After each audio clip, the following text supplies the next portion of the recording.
नमस्कार और अभिनंदन। देश के करोड़ों पेंशन भोगियों को समर्पित हमारे इस विशेष कार्यक्रम में आपका हार्दिक स्वागत है। आज का दिन वास्तव में हमारे इतिहास में स्वर्णिम अक्षरों में लिखा जाएगा। यह वह दिन है जिसका इंतजार आप और आपके परिवार ने दशकों से किया है। आज हम आपके लिए केवल खबरें नहीं लाए हैं, बल्कि आपके भविष्य की सुरक्षा का वह सरकारी दस्तावेज लेकर आए हैं जो आपके जीवन में एक नए सवेरे का सूत्रपात करेगा। यह सिर्फ सूचनाओं का संकलन नहीं, बल्कि करोड़ों उम्मीदों का वह इंद्रधनुष है जो आज आपके आसमान में खिला है। हमारे आज के पिटारे में दो ऐसी ऐतिहासिक घोषणाएं हैं जिनमें आपके जीवन की दिशा और दशा दोनों को बदलने की शक्ति है। हमारी पहली खबर सीधे तौर पर कर्मचारी पेंशन योजना यानी ईपीएस 95 से जुड़े करोड़ों पेंशन धारकों के जीवन में एक अभूतपूर्व और क्रांतिकारी परिवर्तन लाने वाली है। जी हां, आपने बिल्कुल सही सुना। हम बात कर रहे हैं ईपीएस 95 पेंशन योजना में हुए उस अकल्पनीय और ऐतिहासिक संशोधन की, जिसके अंतर्गत अब प्रत्येक पेंशन भोगी को न्यूनतम 7,500 रुपये की मासिक पेंशन की सरकारी गारंटी प्रदान की गई है। और केवल इतना ही नहीं, इसके साथ ही एक विशेष बोनस के प्रावधान ने इस खुशी को दोगुना कर दिया है। अब हर महीने आपके घर पर खुशियों की एक सुनिश्चित दस्तक होगी। तो आखिर क्या है यह पूरा बदलाव? इस नए लाभ को प्राप्त करने की प्रक्रिया क्या होगी? आपकी पुरानी पेंशन राशि का समायोजन कैसे किया जाएगा? और इस रहस्यमयी बोनस के पीछे का सच क्या है? इन सभी गहन प्रश्नों के उत्तर हम आपको पूरी गहनता और विस्तार से देंगे। और इसके ठीक बाद हमारी दूसरी बड़ी खबर देश के बैंकिंग क्षेत्र से सेवानिवृत्त हुए हमारे लाखों पेंशन भोगी साथियों के लिए है। ऑल इंडिया बैंक पेंशनर्स और रिटायरी फेडरेशन की एक अत्यंत महत्वपूर्ण और निर्णायक बैठक सफलतापूर्वक संपन्न हुई है, जिसमें पेंशन से जुड़े कई दशकों पुराने और लंबित मुद्दों पर अंतिम सहमति बनी है। इस बैठक के उपरांत संगठन को एक नई और गतिशील दिशा प्रदान करने हेतु नए पदाधिकारियों का चुनाव भी संपन्न हुआ है, जिसमें श्री प्रणव कृष्ण डे को अगले अध्यक्ष के रूप में महत्वपूर्ण जिम्मेदारी सौंपी गई है और श्री अनिल कुमार जी को सचिव के पद पर चुना गया है। तो आखिर जमशेदपुर की इस बैठक के प्रमुख निष्कर्ष क्या थे? बैंक पेंशनरों की वे कौन सी प्रमुख मांगें हैं जिन पर निर्णायक सहमति बनी है, और आने वाले समय में इन मांगों को क्रियान्वित कराने के लिए संगठन की भविष्य की रणनीति क्या होगी? इस पर भी हम एक विस्तृत और गहन चर्चा करेंगे। हम आप सभी आदरणीय पेंशन धारकों से यह विनम्र आग्रह करते हैं कि आज हमारे साथ अंत तक बने रहें। यहाँ कहा गया एक एक शब्द और दी गई एक एक जानकारी सीधे आपके अधिकारों और आपके हकों से जुड़ी है। इसलिए इस विशेष प्रसारण को एक क्षण के लिए भी नजरअंदाज न करें और इसे इसकी संपूर्णता में देखें। और हाँ, यदि आप हमारे इस विश्वसनीय मंच पर पहली बार आए हैं या अब तक आपने हमें सब्सक्राइब करने का मन नहीं बनाया है, तो अभी लाल बटन दबाकर चैनल को अवश्य सब्सक्राइब कर लें।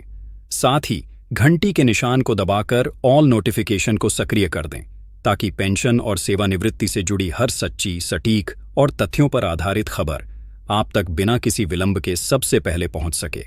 इस वीडियो को लाइक करके हमारा उत्साहवर्धन करें और अपने सभी पेंशन धारक मित्रों, पूर्व सहकर्मियों और परिवारजनों के साथ इसे व्हाट्सएप और फेसबुक पर साझा करना न भूलें, ताकि यह जीवन बदलने वाली महत्वपूर्ण जानकारी देश के कोने कोने तक पहुंच सके। तो चलिए, अब और अधिक प्रतीक्षा नहीं, आरंभ करते हैं आज के इस विशेष बुलेटिन का।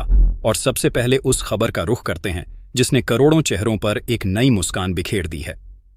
ईपीएस 95 पेंशन में ऐतिहासिक संशोधन, न्यूनतम 7,500 रुपये और बोनस का महावरदान। जी हां, यह वह खबर है जो आज हर पेंशन भोगी की जुबान पर है, हर दिल में एक नई उम्मीद जगा रही है। ईपीएस 95 योजना के लंबे इतिहास में इसे एक नए सूर्योदय की संध्या दी जा रही है। दशकों से जो पेंशन भोगी मात्र 1,000 रुपये या 3,000 रुपये जैसी मामूली पेंशन पर अपना जीवन यापन करने के लिए विवश थे, जो इस कमरतोड़ महंगाई के युग में 2 समय के भोजन और अपनी आवश्यक दवाइयों के खर्च के लिए भी निरंतर संघर्ष कर रहे थे, उनके लिए सरकार ने एक ऐसा ऐतिहासिक कदम उठाया है जो उनके बुढ़ापे का मजबूत सहारा बनेगा, उनके आत्मसम्मान को पुनर्स्थापित करेगा और उन्हें एक गरिमापूर्ण एवं सुरक्षित भविष्य का ठोस आश्वासन देगा। सरकार ने इस योजना के मूलभूत प्रावधानों में कई अत्यंत महत्वपूर्ण और दूरगामी प्रभाव वाले संशोधन किए हैं। इन संशोधनों का सबसे बड़ा और सबसे आकर्षक पहलू है पेंशन की न्यूनतम राशि में की गई अभूतपूर्व वृद्धि। अब हर ईपीएस 95 पेंशन धारक, चाहे वह किसी भी वेतन श्रेणी का हो, चाहे वह किसी भी संस्थान या उद्योग से सेवानिवृत्त हुआ हो, उसे प्रत्येक महीने न्यूनतम 7,500 रुपये की पेंशन की अचूक गारंटी मिलेगी। यह राशि बिना किसी बाधा के सीधे आपके बैंक खाते में हर महीने जमा होगी। यह कोई खोखला चुनावी वादा नहीं, बल्कि योजना के कानून में किया गया एक ठोस और स्थायी बदलाव है, जिसका लाभ देश के करोड़ों पेंशन भोगियों को मिलना सुनिश्चित हो चुका है। लेकिन कहानी का रोमांच यहीं समाप्त नहीं होता। इस 7,500 रुपये की गारंटीकृत पेंशन के अतिरिक्त सरकार ने एक और अतिरिक्त लाभ का ऐलान किया है, जिसे बोनस का नाम दिया जा रहा है।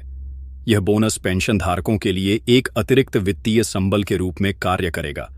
हर महीने खुशियों की बौछार का जो हमारा वादा था, वह इसी बोनस के माध्यम से साकार होगा। यह पेंशन धारकों के जीवन को और भी अधिक समृद्ध और खुशहाल बनाने की दिशा में एक बहुत बड़ा और सराहनीय कदम है। अब स्वाभाविक रूप से आपके मन में यह प्रश्न उठ रहा होगा कि इस ऐतिहासिक बदलाव के प्रमुख लाभ क्या हैं और इसका पेंशन धारकों के दैनिक जीवन पर क्या और कैसा प्रभाव पड़ेगा। तो चलिए इसे बिंदुवार और सरल तरीके से समझते हैं। ईपीएस 95 के नए संशोधनों के प्रमुख लाभ: न्यूनतम 7,500 रुपये की मासिक पेंशन गारंटी। यह सबसे बड़ा और सीधा लाभ है। जो पेंशन पहले कुछ हजार रुपये में ही सिमट कर रह जाती थी, वह अब एक सम्मानजनक और जीवन निर्वाह योग्य राशि तक पहुंच गई है। वर्ष 2021 में जहां पुरानी व्यवस्था के अनुसार पेंशन राशि धीरे धीरे बढ़कर भी 3,000 रुपये के आसपास ही रहती, और यदि हम बहुत अधिक आशावादी अनुमान भी लगाते, तो वर्ष 2022 तक यह राशि शायद 4,000 रुपये या 5,000 रुपये तक पहुंच पाती। लेकिन सरकार ने एक ही झटके में इस राशि को बढ़ाकर 7,500 रुपये प्रतिमाह कर दिया है। और सबसे महत्वपूर्ण बात यह है कि यह लाभ सार्वभौमिक है, यानी यह सभी को मिलेगा, चाहे कोई पेंशन भोगी साल 2022, 2023 या साल 2024 से पहले ही क्यों न सेवानिवृत्त हो चुका हो। यह एक ऐसा समान लाभ है जो किसी भी पेंशन भोगी के साथ कोई भेदभाव नहीं करता। विशेष बोनस का अतिरिक्त लाभ: पेंशन की गारंटीकृत राशि के अलावा यह बोनस एक अतिरिक्त आय का स्रोत बनेगा। यह बोनस किस स्वरूप में प्रदान किया जाएगा, इसकी विस्तृत रूपरेखा और दिशा निर्देश शीघ्र ही जारी किए जाएंगे। लेकिन यह बात निश्चित है कि यह पेंशन धारकों की वित्तीय स्थिति को और अधिक सुदृढ़ करेगा। यह उनके त्योहारों में नई मिठास घोलेगा, उनकी छोटी बड़ी आकस्मिक जरूरतों को पूरा करने में सहायक होगा और उन्हें किसी भी अप्रत्याशित खर्चे से निपटने में अभूतपूर्व मदद करेगा। मजबूत वित्तीय सुरक्षा का आश्वासन: इन बदलावों का सबसे बड़ा मनोवैज्ञानिक प्रभाव है वित्तीय सुरक्षा का गहरा एहसास। अब पेंशन धारकों को अपने बुढ़ापे के बढ़ते खर्चों, अपनी दवाइयों की लागत और अपने रहन सहन के स्तर को लेकर रात दिन चिंता करने की कोई आवश्यकता नहीं होगी। यह योजना अब केवल एक पेंशन स्कीम नहीं, बल्कि एक संपूर्ण वित्तीय सुरक्षा package, complete financial security package बन गई है, जो उन्हें एक स्थिर, सुरक्षित और आत्मसम्मानपूर्ण भविष्य का अटूट भरोसा दिलाती है। बुढ़ापे में वास्तविक आर्थिक आत्मनिर्भरता: यह क्रांतिकारी बदलाव पेंशन भोगियों को सही मायनों में आर्थिक रूप से आत्मनिर्भर और सशक्त बनाएगा। उन्हें अब अपने बच्चों या किसी अन्य रिश्तेदार पर अपनी दैनिक और मासिक जरूरतों के लिए निर्भर नहीं रहना पड़ेगा। वे अपना जीवन पूरे सम्मान और स्वाभिमान के साथ जी सकेंगे। यह राशि उन्हें समाज में एक सम्मानित और महत्वपूर्ण स्थान दिलाएगी और उनके बुढ़ापे की सभी वित्तीय चिंताओं से उन्हें पूर्ण रूप से मुक्ति प्रदान करेगी। बदलावों का व्यापक और बहुआयामी प्रभाव: इस योजना में किए गए इन सुधारों का प्रभाव बहुत ही गहरा और व्यापक है। यह केवल एक वित्तीय सुधार नहीं है, बल्कि यह एक महत्वपूर्ण सामाजिक सुधार भी है। वित्तीय प्रभाव: न्यूनतम पेंशन राशि में हुई इस भारी भरकम वृद्धि ने पेंशन धारकों को एक अभूतपूर्व वित्तीय सुरक्षा प्रदान की है। अब वे एक बेहतर जीवन स्तर बनाए रख सकते हैं, अपनी स्वास्थ्य संबंधी सभी जरूरतों को समय पर पूरा कर सकते हैं और बिना किसी मानसिक तनाव के अपना जीवन जी सकते हैं। बोनस और अन्य सहायक लाभों का समावेश उनके वित्तीय जीवन को और भी ज्यादा समृद्ध और खुशहाल बना देगा, जिससे वे अपनी इच्छाओं को भी पूरा कर सकेंगे। सामाजिक प्रभाव: जब एक वरिष्ठ नागरिक आर्थिक रूप से आत्मनिर्भर और सशक्त होता है, तो समाज में उसका मान सम्मान स्वतः ही बढ़ जाता है। यह योजना अब पेंशन भोगियों को आर्थिक रूप से सशक्त बनाकर उन्हें सामाजिक रूप से भी मजबूत और सम्मानित करेगी। वे अब अपनी छोटी बड़ी जरूरतों के लिए किसी के सामने हाथ फैलाने को मजबूर नहीं होंगे, बल्कि वे अपने अनुभव और ज्ञान के विशाल भंडार से समाज को और भी अधिक योगदान दे पाएंगे, जिससे एक स्वस्थ और सम्मानित वरिष्ठ नागरिक समाज का निर्माण होगा। EPS 95 योजना के अन्य लाभकारी प्रावधान यह जानना भी अत्यंत आवश्यक है कि इस संशोधन में केवल पेंशन राशि ही नहीं बढ़ाई गई है, बल्कि कुछ अन्य लाभकारी प्रावधान भी जोड़े गए हैं, जो पेंशन धारकों के लिए अत्यधिक फायदेमंद साबित होंगे। स्वास्थ्य सुविधाओं पर विशेष ध्यान। सरकार स्वस्थ बुढ़ापा की अवधारणा पर गंभीरता से काम कर रही है। इस योजना के तहत पेंशन धारकों को बेहतर और सुलभ स्वास्थ्य सुविधाएं मुहैया कराने पर भी विशेष जोर दिया जा रहा है। आने वाले समय में इस योजना को आयुष्मान भारत जैसी राष्ट्रीय स्वास्थ्य योजनाओं के साथ और भी बेहतर तरीके से एकीकृत किया जा सकता है, ताकि हर पेंशनभोगी को कैशलेस और गुणवत्तापूर्ण इलाज की सुविधा मिल सके, जो उनके बुढ़ापे की सबसे बड़ी चिंताओं में से एक को दूर करेगा। भविष्य की योजना के लिए सुझाव। योजना के साथ साथ सरकार पेंशनधारकों को वित्तीय रूप से और भी अधिक जागरूक और साक्षर बनाने का प्रयास कर रही है। यह सुझाव दिया जा रहा है कि पेंशनभोगी अपनी इस बढ़ी हुई पेंशन का एक निश्चित हिस्सा भविष्य की अनिश्चितताओं के लिए निवेश करें।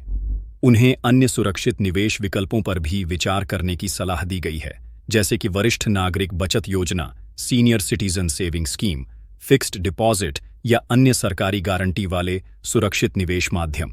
इसके लिए वे वित्तीय सलाहकारों से भी पेशेवर परामर्श ले सकते हैं, ताकि उनकी जमा पूंजी पूरी तरह से सुरक्षित रहे और उस पर उन्हें अच्छा रिटर्न भी मिले। इसका अंतिम उद्देश्य यह है कि वे किसी भी आपातकालीन स्थिति के लिए हमेशा तैयार रहें और किसी पर भी आर्थिक रूप से निर्भर न रहें। यह वास्तव में एक बहुत बड़ी और महत्वपूर्ण अपडेट है, जो हाल ही में आप सभी के लिए निकलकर सामने आई है। यह करोड़ों पेंशनधारकों के वर्षों के अथक संघर्ष, उनकी प्रार्थनाओं और उनके अटूट धैर्य का मीठा फल है। तो चलिए अब रुख करते हैं हमारी आज की दूसरी बड़ी और महत्वपूर्ण खबर की ओर, जो सीधे तौर पर हमारे बैंक क्षेत्र से सेवानिवृत्त हुए लाखों साथियों से जुड़ती है। ऑल इंडिया बैंक पेंशनर्स और रिटायरी फेडरेशन की ऐतिहासिक बैठक। नई उम्मीदें, नई मांगें और नया नेतृत्व। जी हां, यह खबर सीधे जमशेदपुर, झारखंड से आ रही है, जहां पूर्वी सिंहभूम के बैंक पेंशनरों और सेवानिवृत्त कर्मचारियों की एक विशाल और अत्यंत महत्वपूर्ण बैठक का सफलतापूर्वक आयोजन किया गया। यह बैठक कदमा के ग्रीन एवेन्यू परिसर में संपन्न हुई और इसका आयोजन ऑल इंडिया बैंक पेंशनर्स और रिटायरी फेडरेशन AIBPRF की झारखंड राज्य इकाई के बैनर तले किया गया। इस बैठक की गंभीरता और महत्ता का अंदाजा इसी बात से लगाया जा सकता है कि इसमें 100 से भी अधिक प्रतिनिधियों ने सक्रिय रूप से हिस्सा लिया, जो पूरे क्षेत्र के बैंक पेंशनरों की सामूहिक आवाज का प्रतिनिधित्व कर रहे थे। यह बैठक कई मायनों में ऐतिहासिक और मील का पत्थर साबित हुई। इसमें न केवल पेंशनरों की दशकों पुरानी समस्याओं और लंबित मुद्दों पर गहन और विस्तृत चर्चा हुई, बल्कि भविष्य की रणनीति को प्रभावी ढंग से तय करने के लिए एक नई और मजबूत डिस्ट्रिक्ट कमेटी का भी गठन किया गया। मीटिंग में सर्वसम्मति से डिस्ट्रिक्ट कमेटी के पदाधिकारियों और सदस्यों का चुनाव संपन्न हुआ। इसमें सबसे महत्वपूर्ण चुनाव अध्यक्ष और सचिव के पदों के लिए हुआ। सर्वसम्मति से श्री प्रणव कृष्ण डे को अगले 3 वर्षों के लिए, यानी साल 2025 से लेकर साल 2028 तक की अवधि के लिए अध्यक्ष की गरिमामयी जिम्मेदारी सौंपी गई। वहीं संगठन को जमीनी स्तर पर मजबूती प्रदान करने और कार्यों को नई गति प्रदान करने के लिए श्री अनिल कुमार जी को सचिव के रूप में चुना गया है। यह नया और ऊर्जावान नेतृत्व बैंक पेंशनरों के लंबे संघर्ष को एक नई ऊर्जा और एक नई दिशा प्रदान करेगा, ऐसी सभी को प्रबल उम्मीद है। इस सभा को संस्था के अनुभवी और सम्मानित सचिव श्री देवाशीष सेन गुप्ता जी ने संबोधित किया। उन्होंने अपने विस्तृत संबोधन में ऑल इंडिया बैंक पेंशनर्स और रिटायरी फेडरेशन की राष्ट्रीय और राज्य स्तरीय संरचना के बारे में विस्तार से जानकारी प्रदान की। उन्होंने बताया कि यह फेडरेशन और इससे जुड़ा समन्वय संगठन CBPRO, जो कि बैंक पेंशनरों और सेवानिवृत्त कर्मचारियों का सर्वोच्च राष्ट्रीय संगठन है, आज कितना विशाल और शक्तिशाली रूप ले चुका है। इसकी सदस्यता की संख्या आज 6 लाख से भी अधिक है। यह विशाल संख्या दर्शाती है कि बैंक पेंशनर अपने न्याय संगत हकों के लिए कितने संगठित, जागरूक और प्रतिबद्ध हैं। श्री गुप्ता ने उन प्रमुख समस्याओं और लंबित मांगों पर विस्तार से चर्चा की जिनके लिए बैंक पेंशनर वर्षों से, दशकों से संघर्ष कर रहे हैं। इन मांगों पर बैठक में गहन विचार विमर्श हुआ और इन्हें सरकार तथा इंडियन बैंक्स एसोसिएशन IBA के समक्ष और भी जोरदार और प्रभावी तरीके से उठाने का संकल्प लिया गया। चलिए अब उन प्रमुख मांगों को विस्तार से जानते हैं जिन पर इस महत्वपूर्ण बैठक में सहमति बनी है। रिजर्व बैंक के अनुरूप पेंशन का नवीनीकरण, अपडेशन। यह बैंक पेंशनरों की सबसे पुरानी, सबसे महत्वपूर्ण और सबसे न्याय संगत मांग है। उनकी मांग है कि जैसे reserve bank of India RBI के कर्मचारियों की पेंशन को समय समय पर नए वेतनमानों के साथ अपडेट किया जाता है, ठीक उसी तरह की पारदर्शी और न्याय संगत व्यवस्था देश के सभी सार्वजनिक क्षेत्र के बैंकों के पेंशनरों के लिए भी तत्काल प्रभाव से लागू की जाए। यह एक न्याय संगत मांग है क्योंकि दोनों ही देश की वित्तीय प्रणाली के अभिन्न अंग हैं और उनके साथ पेंशन के मामले में भेदभाव नहीं किया जाना चाहिए। विशेष भत्ते का पेंशन और ग्रेच्युटी में समावेश। बैंक कर्मचारियों को 1 नवंबर साल 2012 से एक विशेष भत्ता, स्पेशल अलाउंस दिया जा रहा है, लेकिन विडंबना यह है कि इस भत्ते को सेवानिवृत्ति के बाद मिलने वाले महत्वपूर्ण लाभों यानी ग्रेच्युटी और पेंशन की गणना में शामिल नहीं किया जाता है, जिससे सेवानिवृत्त कर्मचारियों को बड़ा वित्तीय नुकसान होता है। संगठन की पुरजोर मांग है कि इस विशेष भत्ते को मूल वेतन का अभिन्न हिस्सा मानते हुए इसे ग्रेच्युटी और पेंशन की गणना में तत्काल प्रभाव से शामिल किया जाए। स्वास्थ्य बीमा योजना में सुधार। सेवानिवृत्ति के बाद स्वास्थ्य का खर्च किसी भी वरिष्ठ नागरिक के लिए सबसे बड़ी चिंता का विषय होता है। बैंक पेंशनरों की यह महत्वपूर्ण मांग है कि उनके स्वास्थ्य बीमा योजना का प्रीमियम सेवारत बैंक कर्मचारियों की ही तरह बैंक प्रबंधन द्वारा पूर्ण रूप से भुगतान किया जाए। इसके अतिरिक्त इस प्रीमियम पर लगने वाले वस्तु एवं सेवा कर GST को भी पूरी तरह से समाप्त किया जाए, क्योंकि स्वास्थ्य सेवा कोई विलासिता, लग्जरी नहीं, बल्कि एक मूलभूत मानवीय आवश्यकता है। बचे हुए कर्मचारियों के लिए पेंशन का एक और अवसर। कुछ ऐसे सेवानिवृत्त कर्मचारी हैं जिनकी संख्या बहुत ही कम, लगभग नगण्य है, जो कुछ तकनीकी या प्रक्रियात्मक कारणों से पेंशन योजना के दायरे में नहीं आ पाए थे। संगठन ने मानवीय आधार पर यह मांग की है कि इन बचे हुए कर्मचारियों को पेंशन योजना में शामिल होने के लिए एक और अंतिम अवसर प्रदान किया जाए, ताकि वे भी अपना बुढ़ापा सम्मान के साथ जी सकें। श्री देवाशीष सेन गुप्ता ने अपने भाषण में यह भी विस्तार से बताया कि इन मुद्दों को हल करने के लिए संगठन किस तरह से जमीनी स्तर से लेकर उच्चतम स्तर तक लगातार संघर्ष कर रहा है। उन्होंने बताया कि AIBPRF और CBPRO जैसे संगठनों के माध्यम से एक अथक और अनवरत लड़ाई लड़ी जा रही है। उन्होंने यह महत्वपूर्ण जानकारी भी साझा की कि कैसे समय समय पर प्रधानमंत्री कार्यालय, केंद्रीय वित्त मंत्रालय, इंडियन बैंक्स एसोसिएशन के सचिव और वित्त सेवा विभाग के सचिव को 6 लाख से भी ज्यादा चिट्ठियों और ईमेल भेजकर इन ज्वलंत समस्याओं से अवगत कराया गया है। उन्होंने कहा कि अपनी आवाज को सत्ता के गलियारों तक पहुंचाने के लिए देशव्यापी धरने दिए गए हैं। दिल्ली के जंतर मंतर से लेकर हर प्रदेश के मुख्यालयों पर शांतिपूर्ण प्रदर्शन किए गए हैं, लेकिन उन्होंने गहरे अफसोस के साथ कहा कि इतनी कोशिशों के बावजूद असंवेदनशील सरकार के कानों पर जूं तक नहीं रेंगी है। हालांकि संगठन ने हार नहीं मानी है। अपनी उचित और न्याय संगत मांगों को मनवाने के लिए हाल ही में CBPRO ने राज्य मुख्यालयों पर 1 दिवसीय भूख हड़ताल का भी आह्वान किया था। झारखंड राज्य इकाई की यह भूख हड़ताल रांची में सभी सदस्यों की सक्रिय भागीदारी के साथ सफलतापूर्वक संपन्न हुई। इस मीटिंग में श्री SK मजूमदार, श्री आलोक मित्र और श्री नीलेश कुमार गुप्त जैसे अन्य वरिष्ठ और अनुभवी पदाधिकारियों ने भी अपनी अपनी बातें रखीं और इस बात पर विशेष जोर दिया कि आने वाले समय में इस संघर्ष को और कैसे तेज किया जाए। उन्होंने इस बात की विस्तृत रणनीति बनाई कि किस तरह से सरकार और बैंक प्रबंधन पर एक संगठित दबाव बनाया जाए ताकि इन दशकों से लंबित मांगों को जल्द से जल्द मंजूर करवाया जा सके और देश के लाखों बैंक पेंशनरों को उनका वाजिब हक मिल सके। तो दोस्तों, यह थी आज की 2 सबसे बड़ी और महत्वपूर्ण खबरें जो देश के करोड़ों वरिष्ठ नागरिकों के जीवन को सीधे तौर पर प्रभावित करती हैं। एक तरफ ईपीएस 95 पेंशन धारकों के लिए 7,500 रुपए और बोनस की ऐतिहासिक सौगात, तो दूसरी तरफ बैंक पेंशनरों का अपने न्याय संगत हकों के लिए और भी मजबूत होता संघर्ष और एक नई प्रभावी रणनीति। दोनों ही खबरें देश के करोड़ों वरिष्ठ नागरिकों के जीवन से सीधे तौर पर जुड़ी हैं और उनके भविष्य को एक नई, सुरक्षित और सम्मानजनक दिशा देने का काम करेंगी। हम आपको यह विश्वास दिलाते हैं कि इन दोनों ही महत्वपूर्ण मामलों पर हमारी पैनी नजर लगातार बनी रहेगी।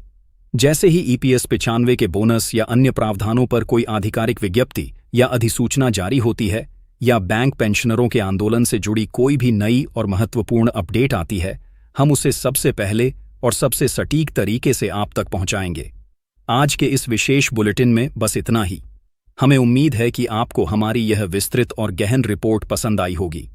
जाने से पहले एक बार फिर आपसे विनम्र अनुरोध है, अगर आपने अभी तक हमारे चैनल को सब्सक्राइब नहीं किया है तो कृपया कर लें। वीडियो को लाइक करें और इसे ज़्यादा से ज़्यादा संख्या में शेयर करें ताकि हर ज़रूरतमंद पेंशन धारक तक यह महत्वपूर्ण और जीवन बदलने वाली जानकारी पहुंच सके। अपना और अपने परिवार का पूरा ख्याल रखें। स्वस्थ रहें, सुरक्षित रहें और सकारात्मक रहें। जल्द मिलेंगे एक नई खबर और एक नए अपडेट के साथ। धन्यवाद। जय हिंद।